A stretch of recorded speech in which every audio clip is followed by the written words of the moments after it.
Humingi na ng patawad o sorry itong si Attorney Regal Oliva. Pero ito po ang nakikita ko dito. Hindi niya maaaring sabihin na siya ay pagod. Hindi niya maaaring sabihin na hindi niya naisip ang tamang salita na kanyang sasabihin. At ine-echo lamang niya, binabanggit lamang niya, ipinaliliwanag lamang niya kung ano ang sinasabi sa naging desisyon ng ICC na i-deny ang interim release request ng kampo ni former President Rodrigo Roa Duterte sapagkat kitang-kita natin, kitang-kita ng ating mga mata na ang kanyang mga POV ay walang pagkakaiba. Maayos ang background, malinaw. Maging ang kanyang mga aksyon o galaw habang nagsasalita ay kakikitaan natin ng parehong kalinisan para sabihin niya na siya ay pagod at hindi napili ang kanyang mga sasabihin? I don't think so. Sapagkat malinaw na ang nakaraang POV niya about the Duterte's denial ng interim release ay pinaghandaan. Ito ay kabaligtaran sa kanyang mga palusot. Bakit? Nag-cite pa nga siya doon ng mga article, nag-cite siya doon ng mga batas, ilan sa mga provisions na nakapaloob sa Rome Statute of the International Criminal Court. So para sabihin na siya ay pagod at hindi na niya naisip ang kanyang sasabihin, parang mali. No? Ikaw ba, kapag nagmamadali ka at hindi mo na naisip ang iyong sasabihin, malalagay mo pa ba kung ano yung article sa Rome Statute of the ICC? Sige nga, hindi na. Kasi ang gagawin mo, magpapaliwanag ka lamang ng iyong opinion, ng iyong nararamdaman, ng kung ano mo ito tinitignan at kung paano mo tinitignan ang naging desisyon ng ICC. Yun lang, kung pagod ka talaga. Pero ito, nakapag-cite pa siya ng Article 60 ng Rome Statute. So, paano mo masasabi na ikaw ay pagod? Attorney Regal Oliva. No? But ito lang po yung message ko sa ICC. So, mga kaibigan, kayo na lamang po ang magtagalog, no?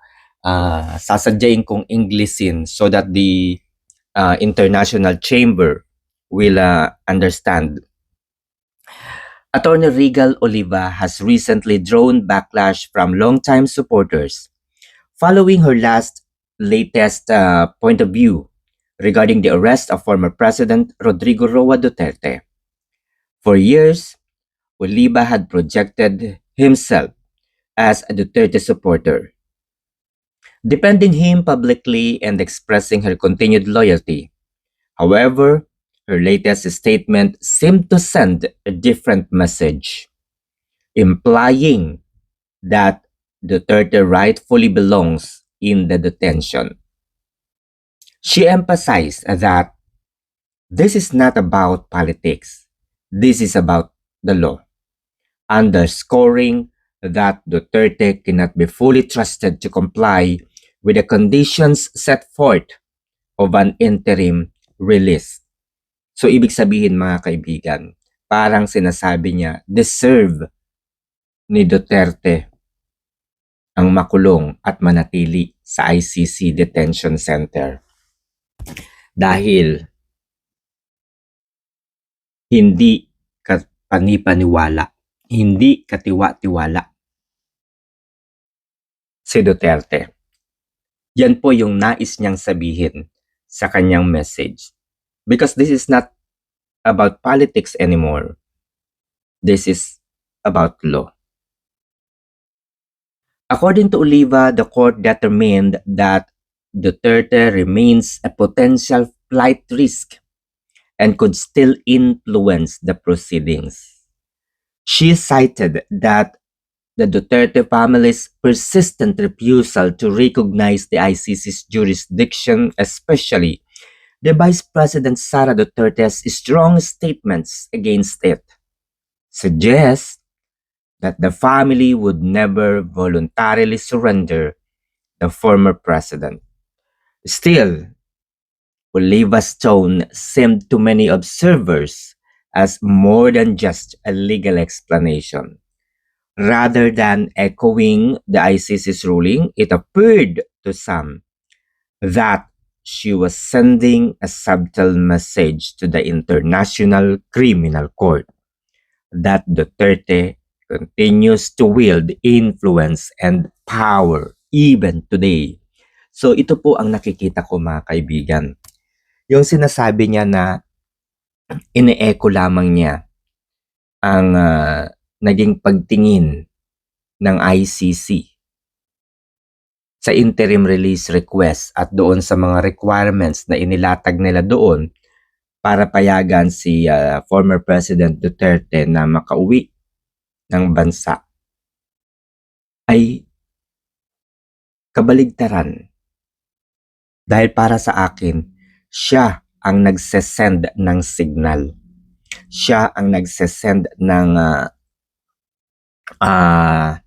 tawag dito, message sa International Criminal Court na huwag ninyong paniwalaan si Duterte. Hindi yan kapanipaniwala. Hindi niya susundin kung ano ang nandoroon sa mga requirements na inilatag ninyo. Dahil hanggang sa ngayon, Duterte was still a powerful person in the Philippines. Yan po yung totoo na nakikita ko sa kanyang message. Siya ang nagbibigay ng signal sa ICC. Hindi po yung ICC ang ine-echo niya dito. She asserted that the denial of the interim release is no longer a political issue, but a matter of law, adding that the law, no matter how powerful one once was, the law does not kneel before power. Oliva referred to the ICC Appeals Chamber proceedings, where Duterte's legal team led by attorney Nicholas Copeman challenged the denial of the interim release. Their argument rests on the idea that Duterte is now an 80-year-old and reportedly ill or having a dementia, is not a flight risk, and that compassion should temper justice. However, as Oliva noted, Article 60, Paragraph 2, or Section 2 of the Rome Statute provides that the release may only be granted if it possesses no risk to the proceedings, witness, or victims. She explained that the ICC found Duterte's assurance unconvincing. My God. So, nais niya pong sabihin na yung mga assurance daw na sinasabi ng kampo ni former President Duterte is unconvincing. Diba? Unconvincing, hindi ka panipaniwala, hindi ka tiwa-tiwala.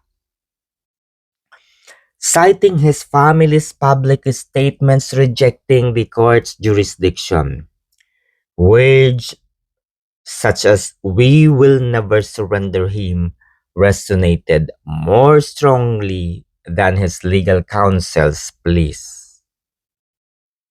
According to Oliva, the ICC is not blind to political undercurrents.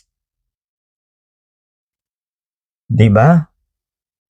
Nakikita raw ng ICC yung mga nangyayari dito sa Pilipinas at naoobserbahan nila yung mga galaw ng kampo ni Vice President Duterte.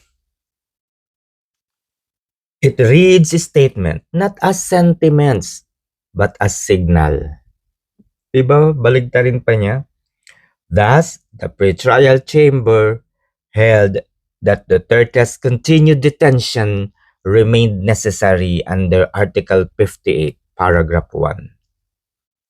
Her shift in tone surprised many, as it contrasted sharply with her previous commentaries, where she argued that Duterte's arrest was unlawful and that his rights under the Rome Statute and the Republic Act 9851 were violated.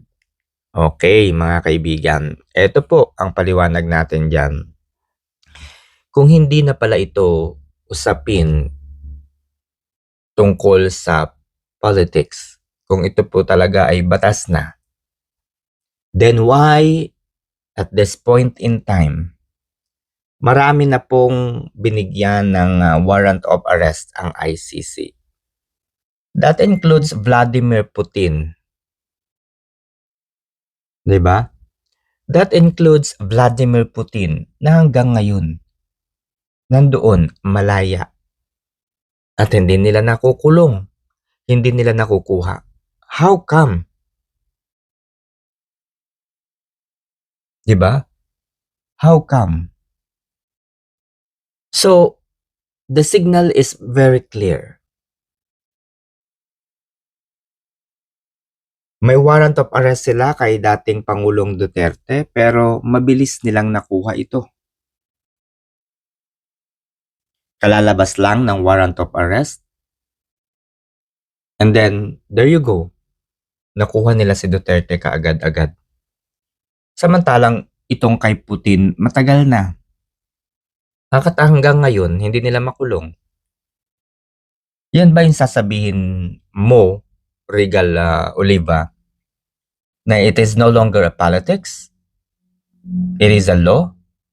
Ang pagkaintindi ko kasi kapag law, kapag batas na ang gumalaw, ay hindi ito mababali. Hindi ito matatakot. Ito ay kusang kikilos. Because there is a famous saying sa mga abogado, no one is above the law. Pangalawa, sabi nga po ni dating Mayor Alfredo Lim, the law must apply to all, otherwise not at all. So, bakit hindi na makulong-kulong si Putin? Yan po yung isang halimbawa. Pangalawa, it is very obvious that when John Becremulia was interviewed by Billionario.com, nabanggit niya, nasabi niya on national television, diba? Malinaw yun, na hindi lamang siya ang dahilan ng pagkakadakip kay Duterte. It was a core plan. There is a core group that plan kung paano siya makikidnap at madadala sa ICC.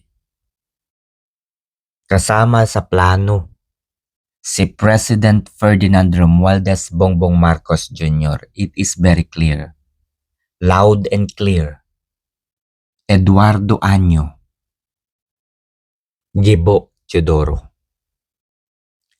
Mas nadagdagan pa ang mga pruweba na sinadya at politically motivated, politically aligned sa gobyerno ang naging pag-aresto kay dating Pangulong Duterte.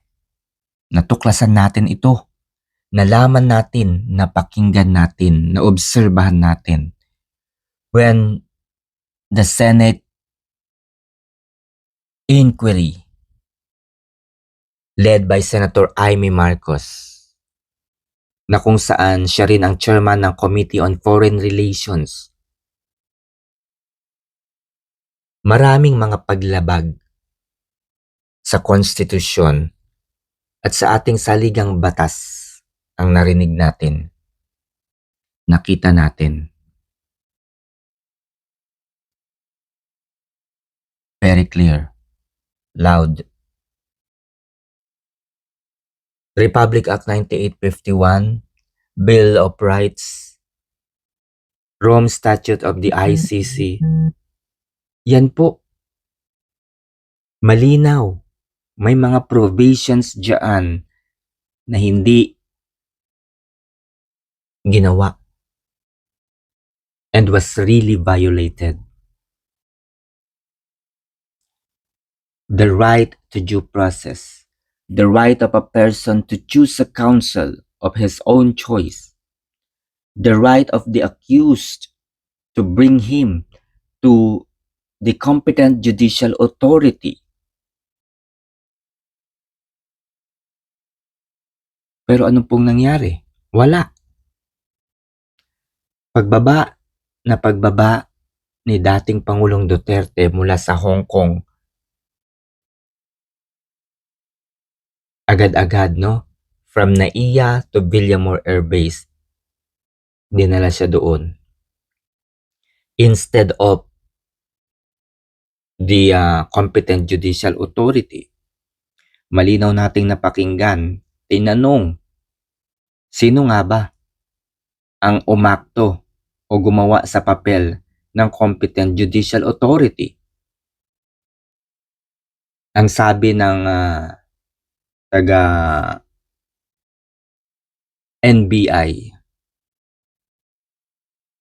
sila daw yung competent judicial authority. Because there is a quasi-judicial kumbaga process. No? May ginagawa silang quasi-judicial procedure daw. So sila na daw ang korte ngayon. Diba? So si Nicolas Torre III na yung abogado. Binasa yung warrant of arrest na walang pirma. Panoorin ninyo yun. Sabi ni Duterte, ito ba yung warrant of arrest? Walang pirma. So, yun lang po. Tinanong po si Marcos Lacanilao. No, tinanong si Marcos Lacanilao kasi kailangang mapatunayan na iginawad, ibinigay kay dating Duterte, kay dating Pangulong Duterte ang due process of law. Ang tanong, dinala ba siya sa competent judicial authority? Ang sagot ni Lacanilao, hindi ko alam.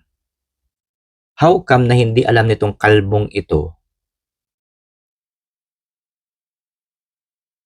Samantalang mula sa NAIA, no, mula sa Hong Kong papunta NAIA hanggang sa Villamor Air Base, hanggang sa The Hague, hanggang doon sa ICC, kasama si Marcos Lacanilao.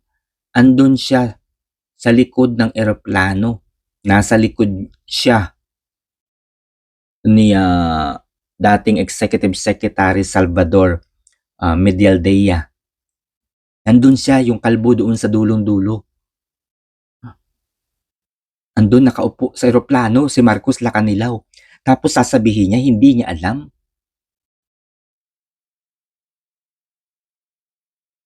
Diba? Nang ine-interrogate si Jesus Crispin Remulla at ipinaliliwanag sa kanya at gina-justify niya yung Republic Act 9851. Ang sabi niya,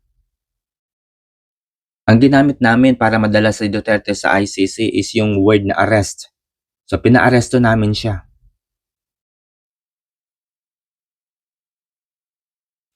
Yung magsisilbing ahensya sana, yung magsisilbi po sana ng warrant of arrest, sino yung gumawa? Si Nicolas Torre III. Pero paano dapat yung procedure? Ano dapat yung procedure? ICC to Interpol, Interpol to PCTC. Dapat yung PCTC ang may hawak ng warrant of arrest. Eh ano nangyari? Yung PCTC nandoon. Walang kaalam-alam. Nung ini-interview, wala siyang alam. Nung tinatanong, wala siyang alam. Eh kasi nga, ang may alam ay si Dore. Siya lahat. Nung tinatanong, nung sinasabi ni dating Pangulong Duterte, hinihintay niya yung kanyang anak. Ano ang sinabi dito ni Nicolas Torre III? Walang pupunta, hindi pupunta. At kung pumunta man, hindi ko papapasukin. Upon my order. Maliwanag nating narinig yan. Upon my order. So yan ba ang walang violations? Attorney Regal Oliva? As a result, Senator Amy Marcos filed a complaint before the Ombudsman.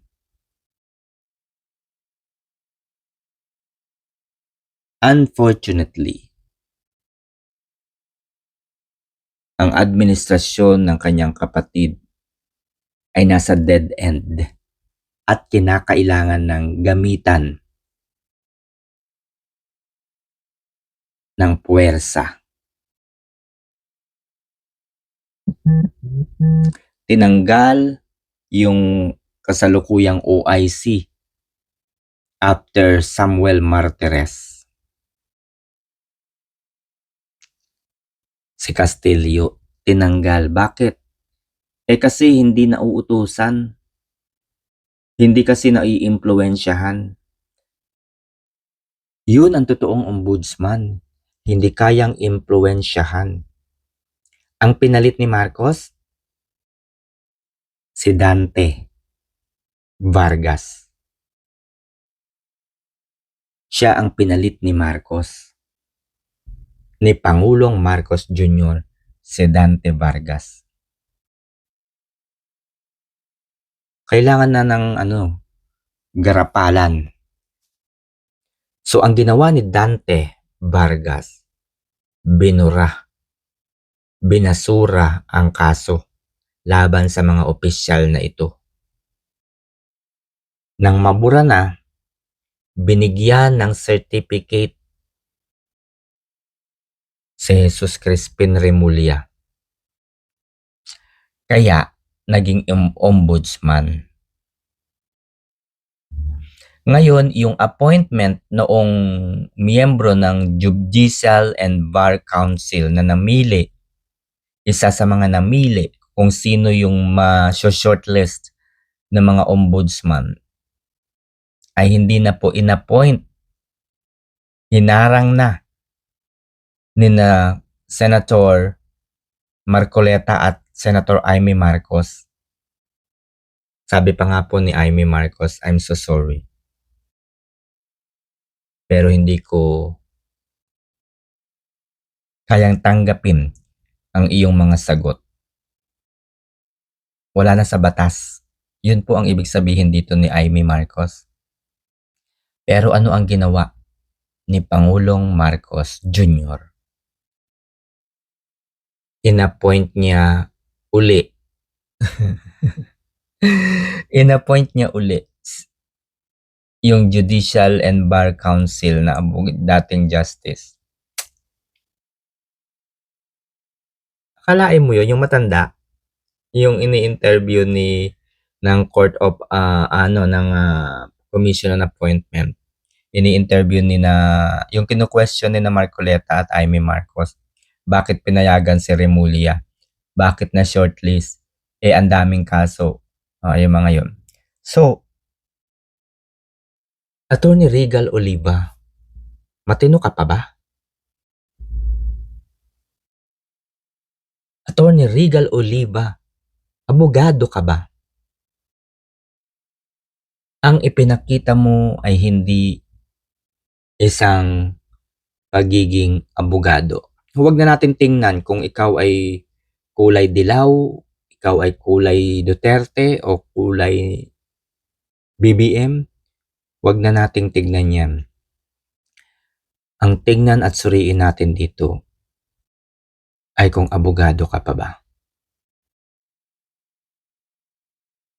Ikaw ba ay sumusumpa pa rin ba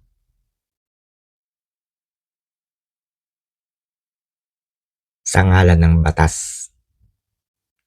Naniniwala ka pa ba sa mga provisions na nakapaloob sa ating saligang batas?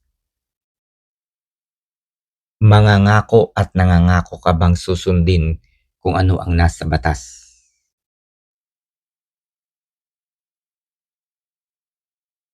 So mga kaibigan, hindi po ito dahil ako po ay Duterte. Hindi po ito dahil supporter ako ni dating Pangulong Duterte. At this point, suriin nating mabuti.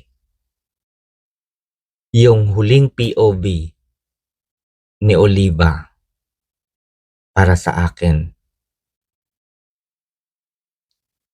is wala na po sa tono ng batas. So ikaw, Attorney Oliva, tatanungin kita. Nasaan? Bakit nabaluktot ang iyong paninindigan? Tama bang sabihin natin na magkano ba ang iyong paninindigan?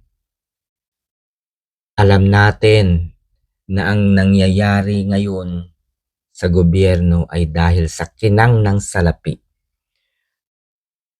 They have impeached the Vice President because there is 150 million pesos each sa mga senador na pipirma ng impeachment. Patuloy na pinoprotektahan ng Armed Forces of the Philippines, Philippine National Police ang ating Pangulo because there is also an issue about the Armed Forces of the Philippines Ghost Military Project amounting to 15 billion pesos. Alam ba ito ni AFP Chief of Staff Romeo Browner Jr.? 15 billion military ghost project. At hanggang ngayon, hindi niya maipaliwanag at hindi siya nagsasalita. So the silence means what? Philippine National Police received an insertion amounting to 500 million pesos from Congressman Saldico. And it was revealed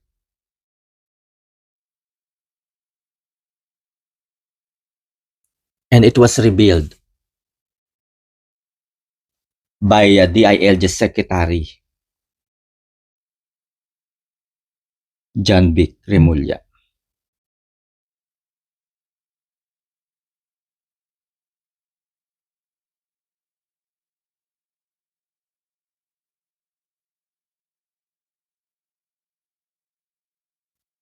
Sabi po ni John B. Remulla, nag-insert si Zaldico sa confidential fund ng Philippine National Police amounting to 500 million pesos. At ang sabi po ni John B. Remulla, intact pa naman daw, isinoli naman daw.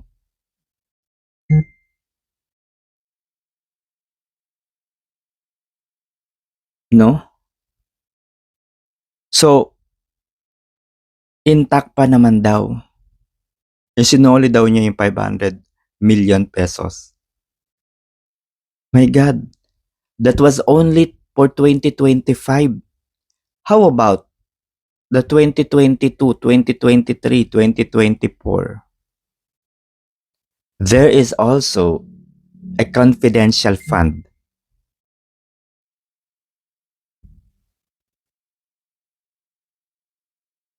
Diba? There is also a confidential fund noong 2022 hanggang 2024. What happened? Dun sa PNP. So it is very obvious